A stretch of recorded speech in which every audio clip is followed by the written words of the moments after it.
ನಮಸ್ಕಾರ ಮಕ್ಕಳೇ, ನಾನು ನಿಮ್ಮ ಸೋಷಿಯಲ್ ಸೈನ್ಸ್ ಸಮಾಜ ವಿಜ್ಞಾನದ ಶಿಕ್ಷಕ ಆದರ್ಶ್. ಇವತ್ತಿನ ಇಂದಿನ ಈ ತರಗತಿಗೆ ನಿಮಗೆಲ್ಲರಿಗೂ ಹಾರ್ದಿಕ ಸ್ವಾಗತ ಸುಸ್ವಾಗತ.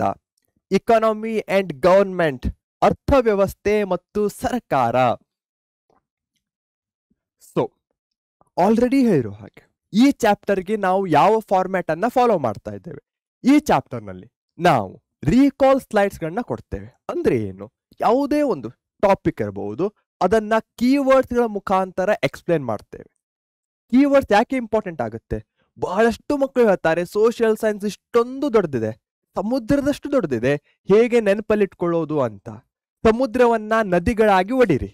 ನದಿಗಳು ಅಂದ್ರೆ ಏನಿಲ್ಲಿ, ಇಲ್ಲಿ ಕೀವರ್ಡ್ಸ್ ಗಳಾಗತ್ತೆ. ಸಿ ಅನ್ನ ರಿವರ್ ಆಗಿ ಬ್ರೇಕ್ ಡೌನ್ ಮಾಡೋಣ, ರಿವರ್ಸ್ ಗಳು ಕೀವರ್ಡ್ಸ್ ಗಳಾಗತ್ತೆ. ಅದರಿಂದ ಸಮುದ್ರವನ್ನ ಮುಟ್ಟೋಣ. ಏನಂತೀರಾ? ನೀವು ಹೇಳಿದ ಹಾಗೆ ಅಂತೀರಾ. Thank you. ಹಾಗಾದರೆ ಈ ಚಾಪ್ಟರ್ ನಲ್ಲಿ ಬರುವಂತಹ ಇಂಪಾರ್ಟೆಂಟ್ ಟರ್ಮ್ಸ್ಗಳು ಅಥವಾ ಪ್ರಮುಖ ಪದಗಳು ಯಾವುವು? ನ್ಯಾಷನಲ್ ಸೆಕ್ಯೂರಿಟಿ, ರಾಷ್ಟ್ರ ರಕ್ಷಣೆ. 19th ಸೆಂಚುರಿ, 19ನೇ ಶತಮಾನದವರೆಗೂ ಯಾವುದೇ ಒಂದು ಗೌರ್ಮೆಂಟ್ ಇದ್ರು ಅದರ ಪ್ರೈಮರಿ ರೆಸ್ಪಾನ್ಸಿಬಿಲಿಟಿ ಅಥವಾ ಒಂದೇ ರೆಸ್ಪಾನ್ಸಿಬಿಲಿಟಿ ಏನಿತ್ತು ಅಂದ್ರೆ ನ್ಯಾಷನಲ್ ಸೆಕ್ಯೂರಿಟಿ ಮಾಡೋದು. ನ್ಯಾಷನಲ್ ಸೆಕ್ಯೂರಿಟಿ ಅಂದ್ರೆ ಏನು? ಲಾ ಅಂಡ್ ಆರ್ಡರ್ ಮೇಂಟೈನ್ ಅನ್ನ ಮಾಡೋದು. ನೀವು ಪಬ್ಲಿಕ್ ಅಡ್ಮಿನಿಸ್ಟ್ರೇಷನ್ ಪಾಠವನ್ನ ನೋಡಿದ್ರೆ ಅಲ್ಲಿ ಪೊಲೀಸ್ ಇರಬಹುದು, ಅವೆಲ್ಲ ಏನ್ ಮಾಡ್ತಾ ಇದ್ದು? ಲಾ ಅಂಡ್ ಆರ್ಡರ್ ಅನ್ನ ಮೇಂಟೈನ್ ಮಾಡ್ತಾ ಇದ್ದು. ಇಂಟರ್ನಲ್ ಇರಬಹುದು, ಹಾಗೆ ಎಕ್ಸ್ಟರ್ನಲ್. ಇಂಟರ್ನಲ್ ಅಂದ್ರೆ ಏನು? ಯಾವುದೋ ಒಂದು ರೈಟ್ಸ್ಗಳಾಗತ್ತೆ, ದಂಗೆಗಳಾಗತ್ತೆ, ಅವುಗಳನ್ನ ನಿಗ್ರಹಿಸೋದು.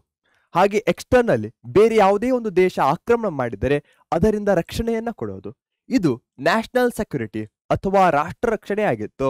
ಇದು ಗೌರ್ಮೆಂಟ್ ನ ಜವಾಬ್ದಾರಿ ಆಗಿತ್ತು 19th ಸೆಂಚುರಿಯಲ್ಲಿ. ಆದರೆ ಹೇಗೆ 19th ಸೆಂಚುರಿಯಿಂದ 20th ಸೆಂಚುರಿಗೆ 20ನೇ ಶತಮಾನಕ್ಕೆ ಬಂತೋ ಆವಾಗ ಗೌರ್ಮೆಂಟ್ಸ್ಗಳ ರೋಲ್ಸ್ ಅಂಡ್ ರೆಸ್ಪಾನ್ಸಿಬಿಲಿಟೀಸ್ಗಳು ಸಹ ಚೇಂಜ್ ಆದವು. ಈಗ ಗೌರ್ಮೆಂಟ್ ನ್ಯಾಷನಲ್ ಸೆಕ್ಯೂರಿಟಿಯಿಂದ ವೆಲ್ಫೇರ್ ಸ್ಟೇಟ್ ಗೆ ಕನ್ವರ್ಟ್ ಆಯಿತು. ವೆಲ್ಫೇರ್ ಸ್ಟೇಟ್ ಅಥವಾ ಕಲ್ಯಾಣ ರಾಜ್ಯ ಎಂದ್ರೇನು? ಕೇವಲ ಸೆಕ್ಯೂರಿಟಿಯನ್ನಷ್ಟೇ ಕೊಡೋದಲ್ಲ, ಪ್ರತಿಯೊಬ್ಬನಿಗೂ ಬೇಕಾದಂತಹ ಏನು ಬೇಸಿಕ್ ನೆಸೆಸಿಟೀಸ್ಗಳನ್ನ, ಫುಡ್ ಇರಬಹುದು, ಕ್ಲೋತಿಂಗ್ ಇರಬಹುದು, ಶೆಲ್ಟರ್ ಇರಬಹುದು, ಜಾಬ್ಸ್ ಇರಬಹುದು, ಎಕಾನಮಿ ಇರಬಹುದು, ಇವುಗಳಲ್ಲೆಲ್ಲ ಗೌರ್ಮೆಂಟು ಇಂಟರ್ಫಿಯರ್ ಮಾಡಲಿಕ್ಕೆ ಸ್ಟಾರ್ಟ್ ಮಾಡ್ತು. ಅದೇ ಕಲ್ಯಾಣ ರಾಜ್ಯ ಅಥವಾ ವೆಲ್ಫೇರ್ ಸ್ಟೇಟ್ಸ್ ಆಗಿದೆ. ಸೊ ಇಲ್ಲಿಯ ಶಿಫ್ಟ್ ಅನ್ನ ನೀವು ಕಾಣಬಹುದಾಗಿದೆ. ಯಾವುದೇ ಒಂದು ಗೌರ್ಮೆಂಟ್ ಈ ರೀತಿಯ ಶಿಫ್ಟ್ ಆದ್ಮೇಲೆ ಏನಾಗಬೇಕು? ಗೌರ್ಮೆಂಟಿಗೆ ಹಣ ಬೇಕು. ಯಾಕೆ ಹಣ ಬೇಕು? ಡೆವಲಪ್ಮೆಂಟ್ ಕಾರ್ಯವನ್ನ ಮಾಡಲಿಕ್ಕೆ. ಡೆವಲಪ್ಮೆಂಟ್ ಕಾರ್ಯವನ್ನ ಮಾಡಲಿಕ್ಕೆ ಹಣ ಬೇಕು ಅಂದ್ರೆ ಏನಾಗತ್ತೆ? ಅಲ್ಲಿ ಈ ಫ್ಲಕ್ಚುಯೇಷನ್ಸ್ ಅನ್ನೋ ಪದವನ್ನ ಕೇಳಿರ್ತೀರ. ಏನ್ ಫ್ಲಕ್ಚುಯೇಷನ್ಸ್ ಅಂದ್ರೆ ಒಂದ್ಸಲ ಮೇಲೆ ಒಂದ್ಸಲ ಕೆಳಗೆ. ಫಾರ್ ಎಕ್ಸಾಂಪಲ್, ಫ್ಯಾನ್ ತಿರುಗ್ತಾ ಇರುತ್ತೆ, ಸಡನ್ಲಿ ಒಂದ್ಸಲ ಹೈ ಸ್ಪೀಡಲ್ಲಿ ಹೋಗುತ್ತೆ, ಮತ್ತೊಂದ್ಸಲ ಲೋ ಸ್ಪೀಡಲ್ಲಿ ಬರುತ್ತೆ. ಅಲ್ಲಿ ಏನಾಗ್ತಾ ಇದೆ? ಫ್ಲಕ್ಚುಯೇಷನ್ಸ್ ಆಗ್ತಾ ಇದೆ, ಏರೋದು ಇಳಿಯೋದು.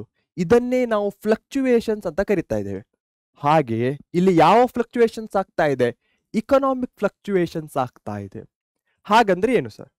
ಯಾವುದೇ ಒಂದು ದೇಶದ ಗ್ರೋತ್ ರೇಟ್ ಇರಬಹುದು, ಅಲ್ಲಿರುವಂತ ಎಂಪ್ಲಾಯ್ಮೆಂಟ್ ಆಪರ್ಚುನಿಟೀಸ್ಗಳಿರಬಹುದು, ಇವೆಲ್ಲವೂ ಇಕನಾಮಿಕಲ್ಲಿ ಕೆಳಗೆ ಬರುತ್ತೆ. ಸೊ ಒಂದ್ಸಲ ಎಂಪ್ಲಾಯ್ಮೆಂಟ್ ಆಪರ್ಚುನಿಟೀಸ್ಗಳು ಹೆಚ್ಚಿಗೆ ಆಗತ್ತೆ, ಮತ್ತೊಂದ್ಸಲ ಏನಾಗುತ್ತೆ? ಮಾರ್ಕೆಟ್ ಡೌನ್ ಆಗುತ್ತೆ, ಎಂಪ್ಲಾಯ್ಮೆಂಟ್ ಆಪರ್ಚುನಿಟೀಸ್ಗಳು ಸಹ ಕೆಳಗೆ ಬರುತ್ತೆ. ಈ ರೀತಿಯ ಫ್ಲಕ್ಚುಯೇಷನ್ಸ್ಗಳನ್ನ ಆರ್ಥಿಕ ಏರಿಳಿತಗಳು ಅಂತ ಕರೀತಾರೆ. ಅದಾದ ಮೇಲೆ ಫ್ಲಕ್ಚುಯೇಷನ್ಸ್ ಇದ್ರೆ ಒಳ್ಳೆಯದಾ? ಫ್ಲಕ್ಚುಯೇಷನ್ಸ್ ಯಾವಾಗ ಒಂದು ಕಂಟ್ರೋಲ್ಡ್ ವೇದಲ್ಲಿ ಇರುತ್ತೆ, ಹಾಗೆಯೇ ಆ ಕಂಟ್ರೋಲ್ಡ್ ವೇದಲ್ಲೂ ಸಹ ಆ ಫ್ಲಕ್ಚುಯೇಷನ್, ಫಾರ್ ಎಕ್ಸಾಂಪಲ್, ಹೋಗ್ತಾ ಇದೆ, ಈ ರೀತಿ ಏರಿಕೆ ಆಗ್ತಾ ಇದೆ, ಇದೇನು ಪಾಸಿಟಿವ್ ಡೈರೆಕ್ಷನ್ ಅಲ್ಲಿ ಹೋಗ್ತಾ ಇದೆ. ಸೊ ಫ್ಲಕ್ಚುಯೇಷನ್ಸ್ ಪಾಸಿಟಿವ್ ಡೈರೆಕ್ಷನ್ ಅಲ್ಲಿ ಹೋಗ್ತಾ ಇದೆ, ದೇಶ ಗ್ರೋತ್ ಆಗ್ತಾ ಇದೆ, ಅದನ್ನ ನಾವು ಎಕನಾಮಿಕ್ ಸ್ಟೆಬಿಲಿಟಿ ಅಂತ ಕರಿತೇವೆ. ಸೊ ಸ್ಟೆಬಿಲಿಟಿ ಅನ್ನೋ ಪದವನ್ನ ಎಲ್ಲಿ ಕೇಳ್ತೀರಾ? ಸ್ಟೆಬಿಲೈಸರ್, ನಿಮ್ಮ ಫ್ರಿಡ್ಜ್ ಇರಬಹುದು, ಅಲ್ಲೆಲ್ಲ ನಾವು ಸ್ಟೆಬಿಲೈಸರ್ ಅನ್ನ ಹಾಕಿರ್ತೇವೆ. ಯಾಕೆ? ಅದು ಫ್ಲಕ್ಚುಯೇಷನ್ಸ್ ಗಳಿಂದ ಆ ಒಂದು ಇನ್ಸ್ಟ್ರೂಮೆಂಟ್ ಅನ್ನ ಕಾಪಾಡುತ್ತೆ. ಸೊ ಆ ಸ್ಟೆಬಿಲಿಟಿ ಯಾವುದೇ ಒಂದು ದೇಶಕ್ಕೆ ಇಂಪಾರ್ಟೆಂಟ್ ಆಗುತ್ತೆ. ಎಕ್ಸ್ಟ್ರೀಮ್ ಫ್ಲಕ್ಚುಯೇಷನ್ಸ್ ಗಳಿಂದ ಬಚಾವಾಗಬೇಕು. ಆರ್ಥಿಕ ಸ್ಥಿರತೆ. ನೆಕ್ಸ್ಟ್ ಬರುವಂತದ್ದು ಸೋಷಿಯಲ್ ಜಸ್ಟಿಸ್. ಇವೆಲ್ಲವೂ ಇಂಟರ್ ಕನೆಕ್ಟೆಡ್ ಆಗಿರುವಂತಹದ್ದೇ. ಓಕೆ, ಅದೇ ವೇದಲ್ಲಿ ಹೇಳ್ತಾ ಇದ್ದೇನೆ. ಸೋಷಿಯಲ್ ಜಸ್ಟಿಸ್, ಸಾಮಾಜಿಕ ನ್ಯಾಯ ಅಂದ್ರೇನು? ಈಗ ಗೌರ್ಮೆಂಟ್ ಪಾರ್ಟಿಸಿಪೇಟ್ ಮಾಡ್ತಾ ಇದೆ. ಗೌರ್ಮೆಂಟ್ ಪಾರ್ಟಿಸಿಪೇಟ್ ಮಾಡ್ತಾ ಇದೆ ಅಂದಮೇಲೆ ಆ ಒಂದು ರಾಷ್ಟ್ರದಲ್ಲಿರುವಂತಹ ಪ್ರತಿಯೊಬ್ಬನಿಗೂ ಏನು ಈಕ್ವಲ್ ಆಗಿ ಯಾವುದೇ ಡಿಸ್ಕ್ರಿಮಿನೇಷನ್ ಇಲ್ಲದೆ ಎಂಪ್ಲಾಯ್ಮೆಂಟ್ ಅಲ್ಲಿ ಇರಬಹುದು, ಆತನಿಗೆ ಸಿಗುವಂತ ಅಪರ್ಚುನಿಟೀಸ್ಗಳಿರಬಹುದು, ಗೌರ್ಮೆಂಟ್ನ ಸ್ಕೀಮ್ಸ್ಗಳಿರಬಹುದು, ಇವುಗಳಲ್ಲಿ ಯಾವುದೇ ಡಿಸ್ಕ್ರಿಮಿನೇಷನ್, ಭೇದ ಭಾವ ಅಥವಾ ತಾರತಮ್ಯ ಇರಬಾರದು. ಅದನ್ನೇ ನಾವು ಸೋಷಿಯಲ್ ಜಸ್ಟಿಸ್ ಅಂತ ಕರಿತೇವೆ. ಪ್ರತಿಯೊಬ್ಬರಿಗೂ ಸಿಗಬೇಕಾದಂತಹ ನ್ಯಾಯ ಅಥವಾ ಫೇರ್ನೆಸ್ ಅನ್ನ ಪ್ರೊವೈಡ್ ಮಾಡೋದು ಅದೇ ಸೋಷಿಯಲ್ ಜಸ್ಟಿಸ್ ಅಥವಾ ಸಾಮಾಜಿಕ ನ್ಯಾಯವಾಗಿದೆ. ಹಾಗಾದರೆ ಈ ಸೋಷಿಯಲ್ ಜಸ್ಟಿಸ್ ಅನ್ನ ಹಾಗೆ ಈ ಇಕನಾಮಿಕ್ ಸ್ಟೆಬಿಲಿಟಿಯನ್ನ ಅಚೀವ್ ಮಾಡಬೇಕಂದ್ರೆ ಏನು, ಒಂದು ಪ್ಲಾನ್ ಬೇಕು. ಅದೇ ನೆಕ್ಸ್ಟ್ ಇಕನಾಮಿಕ್ ಪ್ಲಾನಿಂಗ್ ಅಲ್ಲಿ ಬರುತ್ತೆ.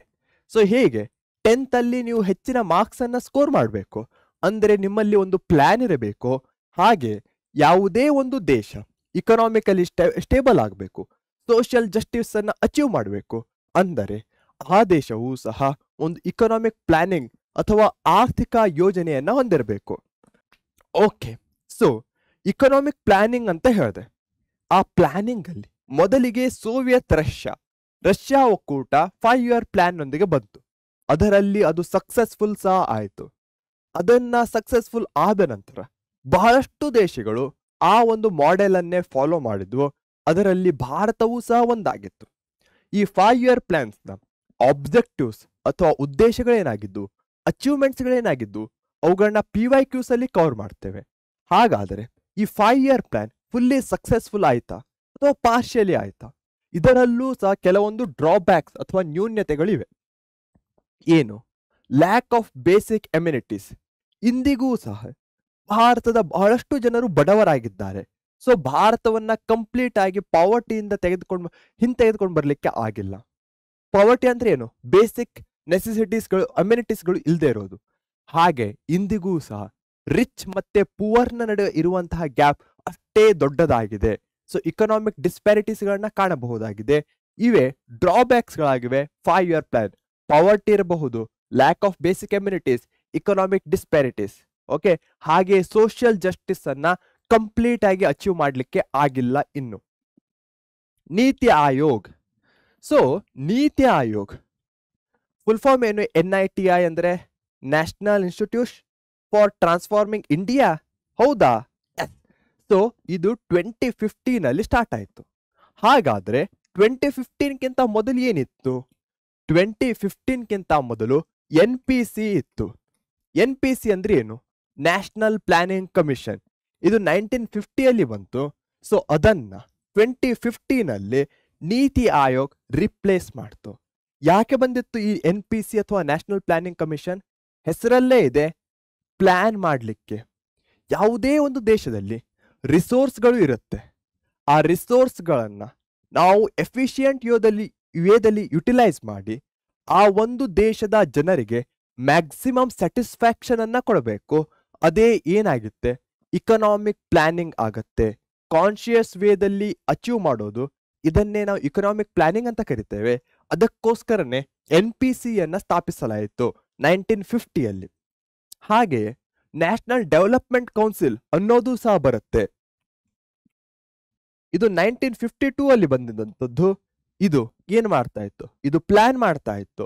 ಇದು ಬೇರೆ ಬೇರೆ ಸ್ಟೇಟ್ಗಳ ಜೊತೆ ಕೋಆರ್ಡಿನೇಟ್ ಮಾಡ್ತಾ ಇತ್ತು, ನ್ಯಾಷನಲ್ ಡೆವಲಪ್ಮೆಂಟ್ ಕೌನ್ಸಿಲ್. ಹಾಗಾದ್ರೆ ನೀತಿ ಆಯೋಗದ ಏನು ಉದ್ದೇಶ? ಇದು 15 yearsನ ರೋಡ್ ಮ್ಯಾಪ್ ಅನ್ನ ಹೊಂದಿದೆ, 15 ವರ್ಷಗಳ ಒಂದು ಮಾರ್ಗನಕ್ಷೆಯನ್ನು ಹೊಂದಿದೆ. ಹಾಗೆ 7 years vision. So 7 years vision ಅಂದ್ರೆ 7 ವರ್ಷಗಳ ದೂರದರ್ಶಿತ್ವ ಯೋಜನೆ. ಇದು ಆಲ್ಮೋಸ್ಟ್ ಕಂಪ್ಲೀಟ್ ಆಗಿದೆ ಅನ್ಬೋದು. ಯಾಕಂದ್ರೆ 2015 ಅಲ್ಲಿ ಮಾಡಿದ್ದಂಥದ್ದು. 7 years ಅಂದ್ರೆ ಎಷ್ಟಾಗತ್ತೆ? ಕ್ಯಾಲ್ಕುಲೇಟ್ ಮಾಡ್ತಾ ಇದ್ದೀರಾ? ಓಕೆ, ನೆಕ್ಸ್ಟ್ ಈ 5-year ಪ್ಲಾನಿಂಗ್ ಅಂತ ಹೇಳಿದ್ವಲ್ಲ, ಆ 5-year ಪ್ಲಾನಿಂಗ್ ನ ಒಂದು ಬಿಗ್ಗೆಸ್ಟ್ ಅಚೀವ್ಮೆಂಟ್ ಅಂದ್ರೆ ಏನು? Self sufficient India. ಯಾವುದರಲ್ಲಿ? ಫುಡ್ ಗ್ರೇನ್ಸ್ ಅಲ್ಲಿ, ಆಹಾರ ಧಾನ್ಯಗಳಲ್ಲಿ ಭಾರತ ಸೆಲ್ಫ್ ಸಫಿಶಿಯಂಟ್ ಆಯಿತು. ಹೇಗೆ ಆಯಿತು? ಈ ಗ್ರೀನ್ ರೆವಲ್ಯೂಷನ್ ಅಥವಾ ಹಸಿರು ಕ್ರಾಂತಿಯ ಮೂಲಕ ಭಾರತ ಆಹಾರ ಧಾನ್ಯದಲ್ಲಿ ಸೆಲ್ಫ್ ಸಫಿಶಿಯಂಟ್ ಆಯಿತು. ಇದನ್ನ ಹೇಗೆ ಅಚೀವ್ ಮಾಡ್ತು? ಹಾಗೆ ಗ್ರೀನ್ ಅಂತ ಇದೆ, ಹೆಸರಿನಲ್ಲೇ ಇದೆ. ಸೊ ಗ್ರೀನ್ ಅಂದ್ರೆ ಏನು? ಹಸಿರು. ಹಸಿರು ಅಂದ್ರೆ ಏನು? ಅಗ್ರಿಕಲ್ಚರ್ ಜೊತೆ ರಿಲೇಟ್ ಮಾಡ್ತಾ ಇದ್ದೀರಾ? ಎಸ್. ಸೊ ಈ ರೀತಿಯಾಗಿ ನೀವು ರಿಲೇಟ್ ಮಾಡಿಯೂ ಸಹ ನೆನಪಲ್ಲಿಟ್ಕೊಳ್ಬಹುದು. ಡಾಕ್ಟರ್ MS ಸ್ವಾಮಿನಾಥನ್ ಹಸಿರು ಕ್ರಾಂತಿಯ ಪಿತಾಮಹ ಅಥವಾ father of green revolution in India ಅಂತ ಇದ್ರೆ ಅವರೇ ಡಾಕ್ಟರ್ MS ಸ್ವಾಮಿನಾಥನ್. ಇವರಿಗೆ ಇತ್ತೀಚೆಗೆ ಭಾರತ ರತ್ನ ಪ್ರಶಸ್ತಿ ಸಹ ಸಿಕ್ಕಿದೆ. ಓಕೆ, ಅರ್ಥ ಆಗ್ತಾ ಇದೆ ತಾನೆ? ಹಸಿರು ಕ್ರಾಂತಿಯ ಪಿತಾಮಹ 1 ಮಾರ್ಕ್ಗೆ ಕೇಳಬಹುದಾದಂತಹ ಪ್ರಶ್ನೆ. ಹಾಗಾದರೆ ಇದೆಲ್ಲವೂ ಎಲ್ಲಿಂದ ಸ್ಟಾರ್ಟ್ ಆಯಿತು? ಡಾಕ್ಟರ್ ನಾರ್ಮನ್ ಬೋರ್ಲಾಗ್ ಇವರು ಜರ್ಮನಿಯವರಾಗಿದ್ದರು. ಇವರು ಅದನಂತರ ಮೆಕ್ಸಿಕೋ ಮತ್ತೆ ತೈವಾನ್ನಲ್ಲಿ ಏನ್ ಮಾಡ್ತಾರೆ?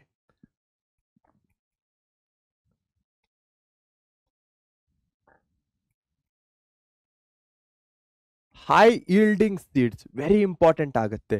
ಯಾವಾಗ ನಾವು ಗ್ರೀನ್ ರೆವಲ್ಯೂಷನ್ ಅಂತ ಕರಿತೇವೋ ಆವಾಗ ಹೈ ಈಲ್ಡಿಂಗ್ ಸೀಡ್ಸ್ ಅಥವಾ ಗ್ರೇನ್ಸ್ ವೆರಿ ಇಂಪಾರ್ಟೆಂಟ್ ಆಗುತ್ತೆ. ಸೊ ಡಾಕ್ಟರ್ ನೋರ್ಮನ್ ಬೋರ್ಲಾಗ್ ಇದನ್ನ ಕಂಡುಹಿಡ್ತಾರೆ, ಹೈ ಈಲ್ಡಿಂಗ್ ಸೀಡ್ಸ್ ಅನ್ನ. ಅದನ್ನ ಮೆಕ್ಸಿಕೋ ಮತ್ತು ತೈವಾನ್ ನಲ್ಲಿ ಅಪ್ಲೈ ಮಾಡ್ತಾರೆ. ಆ ದೇಶಗಳು ಬಹಳಷ್ಟು ಅಗ್ರಿಕಲ್ಚರಲ್ ಪ್ರೊಡಕ್ಟಿವಿಟಿಯಲ್ಲಿ ಇನ್ಕ್ರೀಸ್ ಆಗುತ್ತೆ. ಅದನ್ನ ನೋಡಿದಂತಹ ಭಾರತವೂ ಸಹ ಈ ಹೈ ಈಲ್ಡಿಂಗ್ ಸೀಡ್ಸ್ ಅನ್ನ ಭಾರತದಲ್ಲಿ ತೆಗೆದುಕೊಂಡು ಬರುತ್ತೆ. ಅಲ್ಲಿಂದ ಗ್ರೀನ್ ರೆವಲ್ಯೂಷನ್ ಸ್ಟಾರ್ಟ್ ಆಗುತ್ತೆ. ಹಾಗಾದರೆ ಕೇವಲ ಹೈ ಈಲ್ಡಿಂಗ್ ಸೀಡ್ಸ್ ಮಾತ್ರ ಕಾರಣನ? ಇಲ್ಲ, ಅದರ ಜೊತೆಗೆ ಬಹಳಷ್ಟು ಎಕ್ಸ್ಟ್ರಾ ಫ್ಯಾಕ್ಟರ್ಸ್ಗಳು ಸಹ ಇದ್ವು. ಇಲ್ಲಿ ಈ ಗ್ರೀನ್ ರೆವಲ್ಯೂಷನ್ ಅನ್ನ ನಾವು 2 ಸ್ಟೇಜಸ್ಗಳಲ್ಲಿ ಅರ್ಥ ಮಾಡ್ಕೊಳ್ಬೇಕು. ಯಾವುದೇ ಒಂದು ಕೃಷಿ ಚಟುವಟಿಕೆ ಇದ್ರು ಅದರಲ್ಲಿ 2 ಸ್ಟೇಜಸ್ಗಳಿರುತ್ತೆ. ಒಂದು, ಬೆಳೆ ನಮ್ಮ ಕೈಗೆ ಸಿಗೋಕ್ಕಿಂತ ಮೊದಲು ಪ್ರೀ ಹಾರ್ವೆಸ್ಟ್ ಅಂತ ಕರೀತಾರೆ. ಬೆಳೆ ನಮ್ಮ ಕೈಗೆ ಸಿಕ್ಕ ನಂತರ ಅದು ಪೋಸ್ಟ್ ಹಾರ್ವೆಸ್ಟ್ ಆಗುತ್ತೆ. ಬೆಳೆ ಬೆಳೆದಕ್ಕಿಂತ ಮೊದಲು ಹಾಗೆ ಬೆಳೆ ಬೆಳೆದ ನಂತರ. ಪ್ರೀ ಹಾರ್ವೆಸ್ಟ್ ಟೆಕ್ನಾಲಜಿ, ಸುಗ್ಗಿ ಪೂರ್ವ ತಂತ್ರಜ್ಞಾನ, ಅದರಲ್ಲಿ high yielding grains already discuss ಮಾಡಿರುವಂತಹದ್ದು. ಪ್ರೊಟೆಕ್ಷನ್, ಹಾಗೆ ಇಲ್ಲಿ ವೆರಿ ಇಂಪಾರ್ಟೆಂಟ್ ಆಗಿ ಬರುವಂತಹದ್ದು ಏನು? ಫರ್ಟಿಲೈಸರ್ಸ್ಗಳು ಬರುತ್ತೆ. ಈ ಫರ್ಟಿಲೈಸರ್ಸ್ ಅಥವಾ ರಸಗೊಬ್ಬರಗಳು ಬೆಳೆಗಳಿಗೆ ಬೇಕಾದಂತಹ ಪ್ರೊಟೆಕ್ಷನ್ ಅನ್ನ ನೀಡ್ತಾ ಇದ್ವು. ಸ್ಪೆಸಿಫಿಕ್ ನ್ಯೂಟ್ರಿಯೆಂಟ್ಸ್, ಬೆಳೆಗೆ ಬೇಕಾದಂತಹ ನಿಗದಿತ ಪೋಷಕಾಂಶಗಳು ಯಾವುದೇ ಒಂದು ಬೆಳೆಗೆ, ಫಾರ್ ಎಕ್ಸಾಂಪಲ್ ಅದರಲ್ಲಿ ರಂಜಕ ಅಥವಾ ಫಾಸ್ಫರ್ ಕಡಿಮೆ ಇದೆ ಅಂದ್ರೆ ಅದಕ್ಕೆ ಅದನ್ನೇ ಕೊಡುವುದು. ಹೆಚ್ಚಿನ ಇಳುವರಿ ಧಾನ್ಯ, ರಕ್ಷಣೆ, ನಿಗದಿತ ಪೋಷಕಾಂಶಗಳಿರಬಹುದು. ಹಾಗೆಯೇ ವೆರಿ ಇಂಪಾರ್ಟೆಂಟ್ ಆಗುತ್ತೆ, ಬಹಳಷ್ಟು ಪುವರ್ ಫಾರ್ಮರ್ಸ್ಗಳು ಇವುಗಳ ಬೆನಿಫಿಟ್ ಅನ್ನ ಪಡಿಲಿಕ್ಕೆ ಆಗ್ತಾ ಇರಲಿಲ್ಲ. ಹಾಗಾದ್ರೆ ಅವ್ರು ಪಡಿಬೇಕಂದ್ರೆ ಏನ್ ಮಾಡಬೇಕು? ಗೌರ್ಮೆಂಟ್ ಅವರಿಗೆ ಸಬ್ಸಿಡಿಯನ್ನ ಕೊಡ್ತು. ಅಂದರೆ ಕಡಿಮೆ ಬೆಲೆಯಲ್ಲಿ ಫರ್ಟಿಲೈಸರ್ಸ್ ಇರಬಹುದು, ಸೀಡ್ಸ್ ಇರಬಹುದು, ಇವುಗಳನ್ನ ಪ್ರೊವೈಡ್ ಮಾಡ್ತು.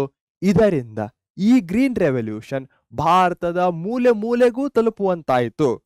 ರಸಗೊಬ್ಬರ, ಯಂತ್ರೋಪಕರಣಗಳಿಗೆ ಸರ್ಕಾರದಿಂದ ಸಹಾಯ ಧನವನ್ನ ನೀಡಲಾಯಿತು. ಇವೆಲ್ಲವೂ ಪ್ರೀ ಹಾರ್ವೆಸ್ಟ್ ಅಲ್ಲಿ ಬಂತು. ನೆಕ್ಸ್ಟ್ ಇರುವಂತಹದ್ದು post harvest.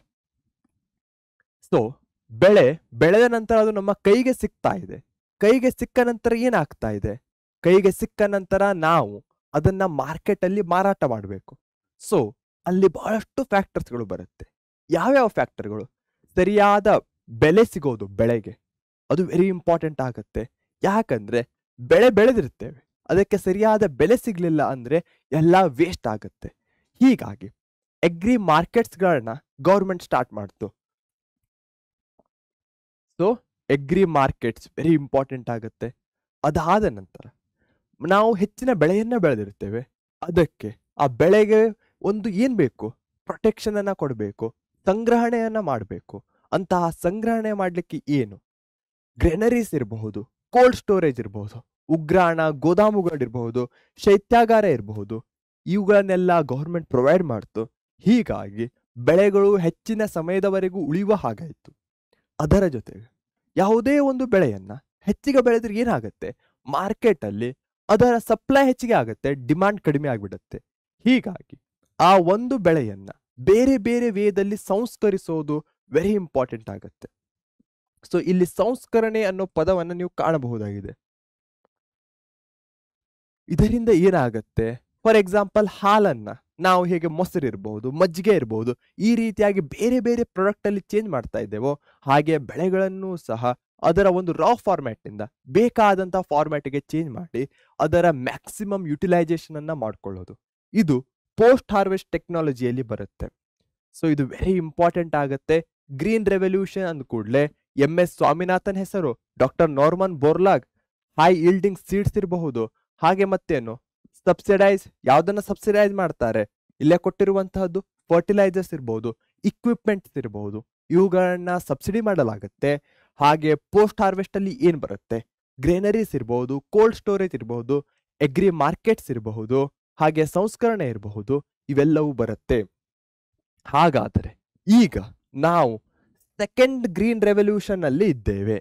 The second green revolution or perpetual green revolution, ಎರಡನೇ ಹಸಿರು ಕ್ರಾಂತಿ ಅಥವಾ ಸದಾ ಹಸಿರು ಕ್ರಾಂತಿ. ಹಾಗಂದ್ರೆ ಏನು, ನಾವು ಈಗ ಪ್ರೊಡಕ್ಷನ್ ಅನ್ನ ಇನ್ಕ್ರೀಸ್ ಮಾಡ್ಕೊಂಡಿದ್ದೇವೆ, ಆದರೆ ಈ ಪ್ರೊಡಕ್ಷನ್ ಇನ್ಕ್ರೀಸ್ ಮಾಡಿದ್ದು ಒಂದು ಕಾಸ್ಟ್ ಅಲ್ಲಿ ಬಂದಿದೆ. ಯಾವ ಕಾಸ್ಟ್ ಅದು, ನೇಚರ್ನ ಕಾಸ್ಟ್ ನಲ್ಲಿ.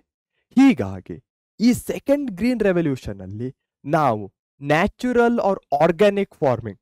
ಸೊ ಸೆಕೆಂಡ್ ಗ್ರೀನ್ ರೆವಲ್ಯೂಷನ್ ಅಂದ ಕೂಡಲೇ ಒಂದು ಕೀವರ್ಡ್ ನೆನಪಿಗೆ ಬರಬೇಕು, ಆರ್ಗ್ಯಾನಿಕ್ ಫಾರ್ಮಿಂಗ್ ಅನ್ನೋದು. ಸೊ ಆರ್ಗ್ಯಾನಿಕ್ ಫಾರ್ಮಿಂಗ್ ಅಂದ್ರೆ ಏನು, ಇಲ್ಲಿ ಫರ್ಟಿಲೈಸರ್ಸ್ ಇತ್ತು, ಇವು ಎಲ್ಲ ಯಾವ ಫರ್ಟಿಲೈಸರ್ಸ್ ಆಗಿದ್ದು, ಕೆಮಿಕಲ್ ಫರ್ಟಿಲೈಸರ್ಸ್ ಆಗಿದ್ದು. ಅದೇ ನ್ಯಾಚುರಲ್ ಫಾರ್ಮಿಂಗ್ ಅಲ್ಲಿ ಬರೋದಾದ್ರೆ ಏನಾಗುತ್ತೆ, ಫರ್ಟಿಲೈಸರ್ಸ್ಗಳು ಯಾವ ಫರ್ಟಿಲೈಸರ್ಸ್ಗಳಾಗಿರುತ್ತೆ, ನೇಚರಲ್ಲಿ ಸಿಗುವಂತಹದ್ದು ಬಯೋ ಈ ಫರ್ಟಿಲೈಸರ್ಸ್ಗಳನ್ನ ಯೂಸ್ ಮಾಡ್ತಾ ಇದ್ದೇವೆ. ಇವುಗಳ ಮೂಲಕ ನೇಚರ್ನ ಮೇಲೆ ಆದಷ್ಟು ಕಡಿಮೆ ಹೊಡೆತವನ್ನ ಕೊಟ್ಟು ನಮ್ಮ ಪ್ರೊಡಕ್ಷನ್ ಅನ್ನ ಇನ್ಕ್ರೀಸ್ ಮಾಡೋದು.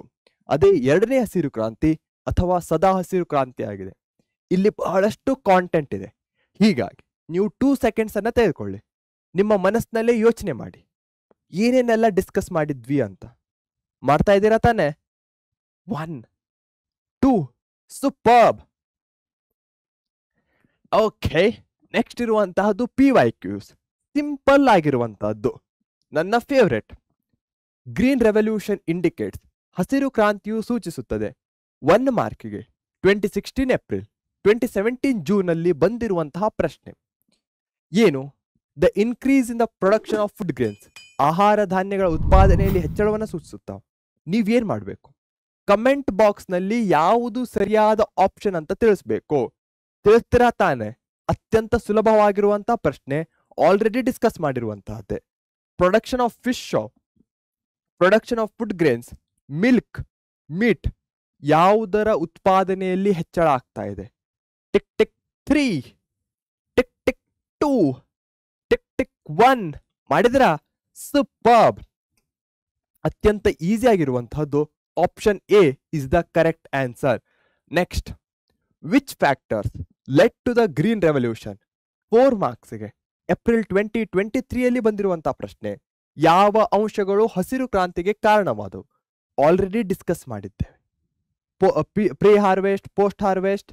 ಸೊ ಸ್ವಲ್ಪ ಕ್ವಿಕ್ ಆಗಿ ಹೋಗ್ತೇನೆ. 4 ಮಾರ್ಕ್ಸ್ ಇದೆ ಅಂದ್ರೆ 8 ಪಾಯಿಂಟ್ಸ್ ಅನ್ನ ಬರಿಬೇಕು. ನೆನಪಲ್ಲಿದೆ ತಾನೆ? 2 marks 4 points, 3 marks 6 points, 4 marks 8 points, double ಮಾಡ್ತಾ ಹೋಗ್ಬೇಕು. ಫಸ್ಟ್ ಒನ್ ಅಂತನೋ ಏನು, ಹೈ ಈಲ್ಡಿಂಗ್ ಸೀಡ್ಸ್, ಇದೇ ಮೂಲ ಕಾರಣ ಆಗುತ್ತೆ. ಎಲ್ಲಿಂದ ಬರುತ್ತೆ? ಡಾಕ್ಟರ್ ನಾರ್ಮನ್ ಬೋರ್ಲಾಗ್ ಇರಬಹುದು, ಇವರೊಬ್ರು ಅಗ್ರಿಕಲ್ಚರಲ್ ಸೈಂಟಿಸ್ಟ್ ಆಗಿರ್ತಾರೆ. ಇವರು ಡಿಸ್ಕವರ್ ಮಾಡ್ತಾರೆ ಹೈ ಈಲ್ಡಿಂಗ್ ಸೀಡ್ಸ್ ಅನ್ನ. ಕೃಷಿ ವಿಜ್ಞಾನಿ ಡಾಕ್ಟರ್ ನಾರ್ಮನ್ ಬೋರ್ಲಾಗ್ ಹೆಚ್ಚಿನ ಇಳುವರಿ ಬೀಜಗಳನ್ನ ಕಂಡುಹಿಡಿದರು. ಅದು ಎಲ್ಲಿ ಸಕ್ಸಸ್ ಆಯ್ತು? ಮೆಕ್ಸಿಕೋ ಮತ್ತೆ ತೈವಾನ್ಗಳಲ್ಲಿ ಅದು ಅಪಾರ ಯಶಸ್ಸನ್ನ ಸಾಧಿಸ್ತು.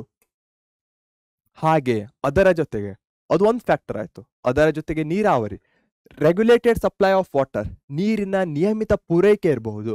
ರೋಗಗಳಿಂದ ರಕ್ಷಣೆ, ಪ್ರೊಟೆಕ್ಷನ್, ಹೇಗೆ ಕೊಟ್ಟರು ಪ್ರೊಟೆಕ್ಷನ್? ಫರ್ಟಿಲೈಸರ್ಸ್ಗಳ ಮುಖಾಂತರ ಇರಬಹುದು. High yielding variety seeds already discuss. Fertilisers ಇರಬಹುದು, ಪೆಸ್ಟಿಸೈಡ್ಸ್ ಇರಬಹುದು, ರಸಗೊಬ್ಬರಗಳು ಮತ್ತು ಕೀಟನಾಶಕಗಳನ್ನ ಬಳಸೋದು. ಹಾಗೆ ಇರಿಗೇಷನ್ ಫೆಸಿಲಿಟೀಸ್, ವಾಟರ್ ಮತ್ತೆ ಇರಿಗೇಷನ್ ಫೆಸಿಲಿಟೀಸ್ ಏನಾಗುತ್ತೆ? ಎಕ್ಸ್ಪ್ಯಾಂಡ್ ಆಗುತ್ತೆ. ನೀರಾವರಿ ಸೌಲಭ್ಯಗಳನ್ನ ವಿಸ್ತರಿಸಲಾಯಿತು. Used improve technology, very very important ಆಗುತ್ತೆ. ಯಾವಾಗ ಗ್ರೀನ್ ರೆವಲ್ಯೂಷನ್ ಅಂತ ಹೇಳ್ತೇವೋ ಅದರ ಸೀಡ್ಸ್ ಒಂದು ಇಂಪಾರ್ಟೆಂಟ್ ಫ್ಯಾಕ್ಟರ್ ಆಗುತ್ತೆ. ಬಟ್ ಅದರ ಜೊತೆಗೆ ಇಂಪ್ರೂವ್ ಟೆಕ್ನಾಲಜಿ ಎಲ್ಲಿ ಇರಬಹುದು? ಇಕ್ವಿಪ್ಮೆಂಟ್ ಅಲ್ಲಿ ಇರಬಹುದು, ಈ ಸಪ್ಲೈ ಆಫ್ ವಾಟರ್ ಅಲ್ಲಿ ಇರಬಹುದು. ಇಲ್ಲೆಲ್ಲ ನಾವು ಏನನ್ನ ಯೂಸ್ ಮಾಡಿದ್ವಿ? ಇಂಪ್ರೂವ್ ಟೆಕ್ನಾಲಜಿಯನ್ನ ಯೂಸ್ ಮಾಡಿದ್ವಿ. ಸುಧಾರಿತ ತಂತ್ರಜ್ಞಾನವನ್ನ ಬಳಸಲಾಯಿತು. Okay, awesome. ನೆಕ್ಸ್ಟ್ ಇರುವಂತಹ ಪ್ರಶ್ನೆ ಏನು? Doctor MS Swaminathan is called the father of green revolution. Why? So statement correct ಇದೆ, ಯಾಕೆ ಅಂತ ನಾವು ಸಪೋರ್ಟಿವ್ ಆಗಿ ಬರಿಬೇಕು. ಡಾಕ್ಟರ್ MS ಸ್ವಾಮಿನಾಥನ್ ಅವರನ್ನ ಹಸಿರು ಕ್ರಾಂತಿಯ ಪಿತಾಮಹ ಎಂದು ಕರೆಯಲಾಗುತ್ತದೆ. 1 ಮಾರ್ಕಿಗೆ ಏಪ್ರಿಲ್ 2017ರಲ್ಲಿ ಬಂದಿರುವಂತಹ ಪ್ರಶ್ನೆ. ಆಲ್ರೆಡಿ ಒಂದು ಪಾಯಿಂಟ್ ಅನ್ನ ಡಿಸ್ಕಸ್ ಮಾಡಿದ್ದೇವೆ. ಯಾವ ಪಾಯಿಂಟ್ ಅದು? Improve technology. Correct. Yes, MS Swaminathan ಅವರು ಭಾರತದಲ್ಲಿ ಈ ಇಂಪ್ರೂವ್ ಟೆಕ್ನಾಲಜಿಯನ್ನ ಇಂಪ್ಲಿಮೆಂಟ್ ಮಾಡೋದ್ರಿ ಬಹಳಷ್ಟು ಇಂಪಾರ್ಟೆಂಟ್ ಒಂದು ಫ್ಯಾಕ್ಟರ್ ಅನ್ನ ಪ್ಲೇ ಮಾಡಿದ್ರು. ಅದಕ್ಕಾಗಿ ಅವರನ್ನ ಫಾದರ್ ಆಫ್ ಗ್ರೀನ್ ರೆವಲ್ಯೂಷನ್ ಅಂತ ಕರೀತಾರೆ. For implementing the improve technology in Indian agriculture, ಭಾರತೀಯ ಕೃಷಿಯಲ್ಲಿ ಸುಧಾರಿತ ತಂತ್ರಜ್ಞಾನವನ್ನು ಅಳವಡಿಸಿದ್ದಕ್ಕಾಗಿ ಡಾಕ್ಟರ್ MS ಸ್ವಾಮಿನಾಥನ್ ಅವರನ್ನ ಹಸಿರು ಕ್ರಾಂತಿಯ ಪಿತಾಮಹ ಎಂದು ಕರೆಯಲಾಗುತ್ತೆ. ಓಕೆ, ಆಲ್ರೆಡಿ 5 year ಪ್ಲಾನ್ಸ್ ನ ಡ್ರಾಬ್ಯಾಕ್ಸ್ ಅನ್ನ ಡಿಸ್ಕಸ್ ಮಾಡಿದ್ದೆ. ಈಗ ನೆಕ್ಸ್ಟ್ ಇರುವಂತದ್ದೇನು? Achievement. List out the achievements of 5 year plans. ಇದು ಟೆಕ್ಸ್ಟ್ ಬುಕ್ ನ ಎಕ್ಸರ್ಸೈಸ್ ಕ್ವಶನ್ ಸಹ ಆಗಿದೆ. ಅದೇ ರೀತಿ ಹೇಗೆ ಕೇಳಬಹುದು? 5 year plans have played an important role in economic progress of India. How? ಪಂಚವಾರ್ಷಿಕ ಯೋಜನೆಗಳ ಸಾಧನೆಗಳನ್ನ ಪಟ್ಟಿ ಮಾಡಿ ಭಾರತದ ಆರ್ಥಿಕ ಪ್ರಗತಿಯಲ್ಲಿ ಪಂಚವಾರ್ಷಿಕ ಯೋಜನೆಗಳು ಪ್ರಮುಖ ಪಾತ್ರ ವಹಿಸಿವೆ. ಹೇಗೆ? 3 ಮಾರ್ಕ್ಸ್ಗೆ ಜೂನ್ 2018ನಲ್ಲಿ ಬಂದಿರುವಂತಹ ಪ್ರಶ್ನೆ. ಸೊ ಅಚೀವ್ಮೆಂಟ್ಸ್ ಏನಾಗುತ್ತೆ? ಆಲ್ರೆಡಿ ಒಂದು ಬಿಗ್ಗೆಸ್ಟ್ ಅಚೀವ್ಮೆಂಟ್ ಅನ್ನ ಡಿಸ್ಕಸ್ ಮಾಡಿದ್ದೇನೆ. ಯಾವುದು? Self sufficiency in food grains. Yes, ಈ 5 year ಪ್ಲಾನ್ ನ ಒಂದು ದೊಡ್ಡ ಅಚೀವ್ಮೆಂಟ್ ಅಂದ್ರೆ ಫುಡ್ ಗ್ರೇನ್ಸ್ ಅಲ್ಲಿ ಸೆಲ್ಫ್ ಸಫಿಷಿಯಂಟ್ ಆಗೋದು. ಹಾಗೆ ಮತ್ತೇನೆಲ್ಲ ಇವೆ achievements? 5 year plans have played an important role in economic progress of India as it helped in achieving. ಭಾರತದ ಆರ್ಥಿಕ ಪ್ರಗತಿಯಲ್ಲಿ ಪಂಚವಾರ್ಷಿಕ ಯೋಜನೆಗಳು ಪ್ರಮುಖ ಪಾತ್ರ ವಹಿಸಿವೆ. ಇದರ ಸಾಧನೆಗಳು ಕೆಳಗಿನಂತಿವೆ. Self sufficiency in the production of food grains, ಆಹಾರ ಧಾನ್ಯಗಳ ಉತ್ಪಾದನೆಯಲ್ಲಿ ಸ್ವಾವಲಂಬನೆ. ಹಾಗೆ ಮತ್ತೊಂದೇನು? ಈ 5 year ಪ್ಲಾನ್ಸ್ ಯಾಕೆ ಬಂದಿದ್ದು? ಪಾವರ್ಟಿಯಿಂದ ದೇಶವನ್ನ ತೆಗೆದು ಹಾಕ್ಲಿಕ್ಕೆ. ಹಾಗೆ ಏನೇನು ಇಕನಾಮಿಕ್ ಡಿಸ್ಪ್ಯಾರಿಟೀಸ್ಗಳಿವೆ ಅವುಗಳನ್ನ ನಿವಾರಿಸೋದಕ್ಕೆ. ಸೋಷಿಯಲ್ ಜಸ್ಟಿಸ್ ಎಲ್ಲ ನೆನಪಿಗೆ ಬರ್ತಾ ಇದೆ. ಸೊ ಯಾವುದೇ ಒಂದು ದೇಶದಲ್ಲಿ ಎಂಪ್ಲಾಯ್ಮೆಂಟ್ ಇತ್ತಂದ್ರೆ ಏನಾಗುತ್ತೆ? ಅದರ ಇಕಾನಮಿ ಸಹ ಆಲ್ಮೋಸ್ಟ್ ಏನಾಗುತ್ತೆ? ವೇಗವಾಗಿ ಕ್ವಿಕ್ ಆಗಿ ಪ್ರೋಗ್ರೆಸ್ ಆಗುತ್ತೆ. ಉದ್ಯೋಗಾವಕಾಶಗಳು ಹೆಚ್ಚಿವೆ. ಹಾಗೆ ಎಂಪ್ಲಾಯ್ಮೆಂಟ್ ಬೇಕಂದ್ರೆ ಏನು? ಎಂಪ್ಲಾಯ್ಮೆಂಟ್ ಬೇಕಂದ್ರೆ ಎಲ್ಲಾ ಸೆಕ್ಟರ್ಸ್ಗಳು ಎಕ್ಸ್ಪ್ಯಾಂಡ್ ಆಗಬೇಕು. ಉದ್ಯಮ ಮತ್ತು ಸೇವಾ ವಲಯದ ವಿಸ್ತರಣೆ ಆಗ್ತಾ ಇದೆ. ಸೊ ಇಲ್ಲಿ ಲಿಂಕೇಜ್ ಆಗ್ತಾ ಇದೆ, ಕನೆಕ್ಟಿಂಗ್ ಆಗ್ತಾ ಇದೆ. ಎಂಪ್ಲಾಯ್ಮೆಂಟ್ ಬೇಕು, ಹೆಚ್ಚಾಗಬೇಕು. ಎಂಪ್ಲಾಯ್ಮೆಂಟ್ ಹೆಚ್ಚಾಗಬೇಕಂದ್ರೆ ಏನಾಗಬೇಕು? ಗ್ರೋತ್ ಆಗಬೇಕು. ಎಲ್ಲಿ ಗ್ರೋತ್ ಆಗಬೇಕು? ಇಂಡಸ್ಟ್ರಿ ಇರ್ಬೋದು, ಸರ್ವಿಸ್ ಸೆಕ್ಟರ್ ಇರ್ಬೋದು, ಇಲ್ಲಿ ಗ್ರೋತ್ ಆಗಬೇಕು. ಹಾಗೆ exports of manufacturing and engineering products have increased. So ಇಲ್ಲಿ ಇನ್ಕ್ರೀಸ್ ಆಗ್ತಾ ಇದೆ. ಏನು ಇನ್ಕ್ರೀಸ್ ಆಗ್ತಾ ಇದೆ? ಮ್ಯಾನುಫ್ಯಾಕ್ಚರಿಂಗ್ ಇರಬಹುದು, ಇಂಜಿನಿಯರಿಂಗ್ ಪ್ರಾಡಕ್ಟ್ಸ್ ಇರಬಹುದು. ಉತ್ಪಾದನೆ ಮತ್ತು ಇಂಜಿನಿಯರಿಂಗ್ ಉತ್ಪನ್ನಗಳ ರಫ್ತು ಹೆಚ್ಚಾಗಿದೆ. ಇಲ್ಲಿ ಎಕ್ಸ್ಪೋರ್ಟ್ ಕೀವರ್ಡ್ ಆಗುತ್ತೆ. Expansion, employment, export, 3E. So 3E's ಆವೇದಲ್ಲೂ ನೆನಪಲ್ಲಿಟ್ಕೊಳ್ಬಹುದು. Life expectancy and literacy rate of people have improved. ಜೀವಿತಾವಧಿ ಇರಬಹುದು, ಸಾಕ್ಷರತೆಯ ಪ್ರಮಾಣ ಇರಬಹುದು, ಇದು ಸಹ ಇನ್ಕ್ರೀಸ್ ಆಗಿದೆ. Birth and death rates have reduced. ಜನನ ಮತ್ತು ಮರಣ ಪ್ರಮಾಣ ಕಡಿಮೆ ಆಗಿದೆ. Rate of population growth is also decreasing. So ಇವೆಲ್ಲವೂ ಏನಾಗಿವೆ? ಇವೆಲ್ಲವೂ ಇವೊಂದು ಮೇಜರ್ ಪಾಯಿಂಟ್ಸ್ಗಳಾಗಿದ್ದು ಇವುಗಳಿಂದ ಇವು ಡಿರೈವ್ ಆಗ್ತಾ ಇವೆ. ಯಾಕಂದ್ರೆ ಲಿಟ್ರಸಿ ಹೆಚ್ಚಾದ ಹಾಗೆ ಏನಾಗುತ್ತೆ? ಲಿಟ್ರಸಿ ಹೆಚ್ಚಾದ ಹಾಗೆ ಪಾಪ್ಯುಲೇಷನ್ ಸಹ ಕಂಟ್ರೋಲ್ ಬರುತ್ತೆ. ಯಾಕಂದ್ರೆ ಜನರು ಅವೇರ್ ಆಗ್ತಾರೆ. ಹಾಗೆ ಯಾವಾಗ ಗ್ರೋತ್ ಆಗ್ತಾ ಹೋಗುತ್ತೋ ಆ ದೇಶದ ಮೆಡಿಕಲ್ ಫೆಸಿಲಿಟೀಸ್ಗಳು ಸಹ ಇಂಪ್ರೂವ್ ಆಗ್ತಾ ಹೋಗುತ್ತೆ. ಮೆಡಿಕಲ್ ಫೆಸಿಲಿಟೀಸ್ಗಳು ಇಂಪ್ರೂವ್ ಆದ್ರೆ ಏನಾಗುತ್ತೆ? ಡೆತ್ ರೇಟ್ಸ್ ಇರ್ಬೋದು, ಇವೆಲ್ಲ ಲೋವರ್ ಆಗ್ತಾ ಹೋಗುತ್ತೆ. ಹೀಗಾಗಿ rate of population growth is also decreasing. ಜನಸಂಖ್ಯೆಯ ಬೆಳವಣಿಗೆ ದರವು ಕಡಿಮೆ ಆಗ್ತಾ ಇದೆ. ಸೊ ಹೇಗೆ ನೆನಪಲ್ಲಿಟ್ಕೊಳ್ಬಹುದು? ಒಂದು 3E ಅಂತ ಕೊಟ್ಟಿದ್ದೇನೆ. ಎಂಪ್ಲಾಯ್ಮೆಂಟ್ ಇರಬಹುದು, ಎಕ್ಸ್ಪೋರ್ಟ್ಸ್ ಇರಬಹುದು, ಎಕ್ಸ್ಪಾನ್ಷನ್. ಅದರ ಜೊತೆಗೆ ಇವುಗಳಿಂದ ಏನು ಡಿರೈವ್ ಆಗ್ತಾ ಇದೆ ಬಿಗ್ಗರ್ ಪಿಕ್ಚರ್ ನಲ್ಲಿ? ಒಂದು ಹೆಲ್ತ್ ಇಂದ ಏನಾಗ್ತಾ ಇದೆ? ಲೈಫ್ ಎಕ್ಸ್ಪೆಕ್ಟೆನ್ಸಿ ಇರ್ಬೋದು, ಬರ್ತ್ ಇರ್ಬೋದು, ಡೆತ್ ರೇಟ್ ಇರ್ಬೋದು, ಇವುಗಳ ಮೇಲೆಲ್ಲ ಇಂಪ್ಯಾಕ್ಟ್ ಆಗ್ತಾ ಇದೆ. ಒಂದಂತೂ self sufficiency in food grain. So ಅರ್ಥ ಆಗಿದೆ ಅನ್ಕೊಳ್ತೇನೆ. ಹಾಗಾದರೆ ಮುಂದೆ ಹೋಗೋಣವಾ? Okay, NITI Aayog is headed by the Prime Minister, but the day to day administration is looked after by. NITI Aayog ಪ್ರಧಾನಮಂತ್ರಿಯವರ ನೇತೃತ್ವದಲ್ಲಿದೆ, ಆದರೆ ದಿನವಹಿ ಆಡಳಿತವನ್ನ ನೋಡಿಕೊಳ್ಳುವವರು ಯಾರು? ಏಪ್ರಿಲ್ 2023ರಲ್ಲಿ ಬಂದಿರುವಂತಹ ಪ್ರಶ್ನೆ. ಎಲ್ಲರೂ ಈ ಪ್ರಶ್ನೆಗೆ ಆನ್ಸರ್ ಅನ್ನ ಮಾಡಬೇಕು. ಕಮೆಂಟ್ ಬಾಕ್ಸ್ ಅಲ್ಲಿ option A, B, C, D ಇವುಗಳಲ್ಲಿ ಯಾವುದು ಸರಿ ಅನ್ನೋದನ್ನ ತಿಳಿಸೋದನ್ನ ಮರಿಬೇಡಿ. ಪ್ರೆಸಿಡೆಂಟ್ ರಾಷ್ಟ್ರಾಧ್ಯಕ್ಷರು, ಸೆಕ್ರೆಟರಿ ಕಾರ್ಯದರ್ಶಿ, ಡೆಪ್ಯೂಟಿ ಪ್ರೈಮ್ ಮಿನಿಸ್ಟರ್ ಉಪ ಪ್ರಧಾನಮಂತ್ರಿ, ವೈಸ್ ಚೇರ್ಮನ್ ಉಪಾಧ್ಯಕ್ಷರು ಯಾವುದು ಸರಿಯಾದ ಉತ್ತರ? Tick tick 3, tick tick 2, tick tick 1. ಸರಿಯಾದ ಉತ್ತರ ಎಸ್, ವೈಸ್ ಚೇರ್ಮನ್ ಅಥವಾ ಉಪಾಧ್ಯಕ್ಷರು. Option D is the correct answer. ಇದು ಯಾವ ಕ್ಯಾಟಗರಿಯಲ್ಲಿ ಫಾಲೋ ಆಗುತ್ತೆ? KTCಯಲ್ಲಿ ನೋ. ಯಾಕಂದ್ರೆ ಇಲ್ಲಿ ನಾವು ಹೆಚ್ಚಾಗಿ ಯಾವುದೇ ಎಸಂಪ್ಷನ್ ಅನ್ನ ಅಥವಾ ಏನೋ ಕ್ರ್ಯಾಕ್ ಮಾಡ್ಲಿಕ್ಕೆ ಆಗಲ್ಲ. ಹೀಗಾಗಿ ಇಂತಹ ಪ್ರಶ್ನೆಗಳಿಗೆ ಆದಷ್ಟು ಪ್ರಯರ್ ನಾಲೆಜ್ ಇದ್ರೆ ಸಹ ನಾವು ಅಟೆಂಪ್ಟ್ ಮಾಡಬಹುದಾಗಿದೆ ಫುಲ್ಲಿ. ನೆಕ್ಸ್ಟ್ ಇರುವಂತಹದ್ದು, how can inclusive growth of a country can be achieved? ಇಲ್ಲಿ ಇನ್ಕ್ಲೂಸಿವ್ ಗ್ರೋತ್ ಅಂತ ಕೊಟ್ಟಿದ್ದಾರೆ. ದೇಶದಲ್ಲಿ ಎಲ್ಲರನ್ನೂ ಒಳಗೊಂಡ ಬೆಳವಣಿಗೆ ಹೇಗೆ ಸಾಧಿಸಬಹುದು? 2 ಮಾರ್ಕ್ಸ್ಗೆ ಏಪ್ರಿಲ್ 2018ರಲ್ಲಿ ಬಂದಿರುವಂತಹ ಪ್ರಶ್ನೆ. ಇನ್ಕ್ಲೂಸಿವ್ ಅಂದ್ರೆ ಇನ್ಕ್ಲೂಡ್ ಮಾಡೋದು. ಸೊ ಪುವರ್ ಇರಬಹುದು, ಮಾರ್ಜಿನಲ್ ಸೆಕ್ಷನ್ ಇರಬಹುದು, ಅವುಗಳ ಸಹ ಡೆವಲಪ್ಮೆಂಟ್ ಆಗಬೇಕು. ಹೇಗೆ ಆಗತ್ತೆ ಅವುಗಳ ಡೆವಲಪ್ಮೆಂಟ್? ಗೌರ್ಮೆಂಟ್ ಏನ್ ತರಬೇಕು? ಎಕನಾಮಿಕ್ ರಿಫಾರ್ಮ್ಸ್ಗಳನ್ನ ತರಬೇಕು, ಪಾಲಿಸೀಸ್ಗಳನ್ನ ತರಬೇಕು. ಅವುಗಳ ಮುಖಾಂತರ ಈ ಬದಲಾವಣೆಯನ್ನ ನಾವು ಕಾಣಬಹುದಾಗಿದೆ. Inclusive growth of a country can be achieved by the following. ಒಂದು ದೇಶದ ಎಲ್ಲರನ್ನೂ ಒಳಗೊಂಡ ಬೆಳವಣಿಗೆಯನ್ನ ಇವುಗಳಿಂದ ಸಾಧಿಸಬಹುದು. ಫಸ್ಟ್ ಒನ್, ಇನ್ಕ್ಲೂಸಿವ್ ಅಂದ್ರೆ ಡಿಸ್ಪ್ಯಾರಿಟೀಸ್ಗಳು ಇರಬಾರ್ದು, ತಾರತಮ್ಯ ಇರಬಾರ್ದು. ಹಾಗಂದ್ರೆ ಏನಾಗಬೇಕು? ಈಕ್ವಲ್ ಆಗಿ ಡಿಸ್ಟ್ರಿಬ್ಯೂಷನ್ ಆಗಬೇಕು. ಯಾವುದು? ಗೂಡ್ಸ್ ಇರಬಹುದು, ಸರ್ವಿಸಸ್ ಇರಬಹುದು, ಮತ್ತೆ ಇನ್ಕಮ್, ಇವುಗಳೆಲ್ಲವೂ ಈಕ್ವಲ್ ಡಿಸ್ಟ್ರಿಬ್ಯೂಷನ್ ಆಗಬೇಕು. ಎಲ್ಲಾ ಜನರ ನಡುವೆ ಸರಕು, ಸೇವೆ ಮತ್ತು ಆದಾಯದ ಸಮಾನ ಹಂಚಿಕೆಯಿಂದ. ಹಾಗೆಯೇ ಏನು ಇನ್ಕ್ಲೂಸಿವ್ ಗ್ರೋತ್ ಆಗ್ಬೇಕಂದ್ರೆ ಪರ್ ಕ್ಯಾಪಿಟಾ ದೇಶದ ಒಂದು GDP ಇರುತ್ತೆ. ಅಂದ್ರೇನು? ದೇಶದ ಒಟ್ಟು ಆದಾಯ.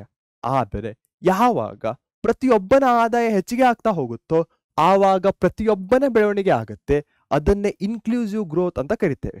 ಫಾರ್ ಎಕ್ಸಾಂಪಲ್, ಯಾವುದೋ ಒಂದು 30% ಜನ ಮಾತ್ರ ಬೆಳವಣಿಗೆ ಆಗ್ತಾ ಹೋಗ್ತಾರೆ, 70% ಜನ ಅಷ್ಟೇ ಇನ್ಕಮ್ ಇರುತ್ತೆ ಅಂದ್ರೆ ಅದನ್ನ ನಾವು ಇನ್ಕ್ಲೂಸಿವ್ ಗ್ರೋತ್ ಅಂತ ಕರೆಯಲ್ಲ.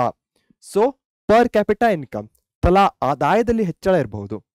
By reducing poverty, unemployment and inequality, ಬಡತನ, ನಿರುದ್ಯೋಗ ಮತ್ತು ಅಸಮಾನತೆಯನ್ನ ಕಡಿಮೆ ಮಾಡೋದು.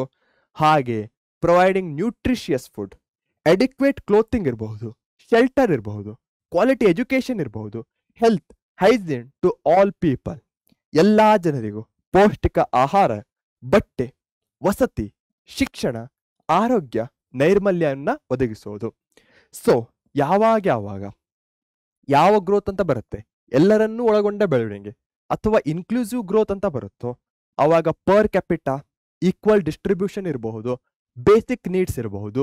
ಈ 3 ಕೀವರ್ಡ್ಸ್ಗಳಾಗತ್ತೆ. ಇವುಗಳನ್ನ ಇಟ್ಕೊಂಡು ನಾವು ಆನ್ಸರ್ ಅನ್ನ ಬರಿಬಹುದಾಗಿದೆ. Okay, next question. Father of economic planning in India is. ಭಾರತದಲ್ಲಿ ಆರ್ಥಿಕ ಯೋಜನೆಯ ಪಿತಾಮಹ ಯಾರು? ಏಪ್ರಿಲ್ 2016, ಜೂನ್ 2017ರಲ್ಲಿ ಬಂದಿರುವಂತಹ ಪ್ರಶ್ನೆ. ಇಕನಾಮಿಕ್ ಪ್ಲಾನಿಂಗ್ ಇನ್ ಇಂಡಿಯಾ, ಇವರೊಂದು ಬುಕ್ ಅನ್ನು ಸಹ ಬರೆದಿದ್ದಾರೆ. ಯಾವ ಬುಕ್ ಅದು? Doctor MS Swaminathan, doctor Norman Borlaug, sir M Visvesvaraya, Ram Mohan Roy. ಯಾವುದು ಸರಿಯಾದ ಉತ್ತರ? ಈಸಿ ಆಗಿರುವಂತಹದ್ದು. Tick tick 3, 2, 1, 0.5, 0.1, 0. ಎಸ್, ಸರಿಯಾದ ಉತ್ತರ option C, sir M Visvesvaraya, Mokshagundam Visvesvaraya. Next, why sir M Visvesvaraya called the father of economic planning in India? Sir M Visvesvaraya ಅವರನ್ನ ಭಾರತದಲ್ಲಿ ಆರ್ಥಿಕ ಯೋಜನೆಯ ಪಿತಾಮಹ ಎಂದು ಏಕೆ ಕರೆಯಲಾಗುತ್ತದೆ?